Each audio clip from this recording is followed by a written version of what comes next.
16 हफ्ते उल्टी करने के बाद, 40 हफ्ते बच्चा पेट में रखने के बाद और 12 घंटे के लेबर पेन के बाद, दुनिया भर के इंजेक्शन लेने के बाद और पेट में टाके लगने के बाद और रीढ़ की हड्डी में सुई लगवाने के बाद, जिसका दर्द सारी उम्र नहीं जाने वाला, औरत को बस यही सुनने को मिलता है, बच्चा बहुत आसानी से हो गया।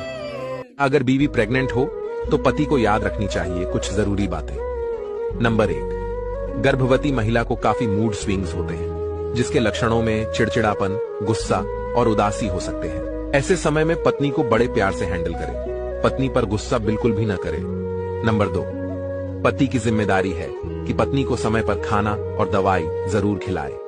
नंबर 3, सुबह शाम अपनी पत्नी के साथ सभी बातें शेयर करें, इससे आपकी पत्नी को शारीरिक रूप के साथ साथ मानसिक रूप से अच्छा भी लगेगा।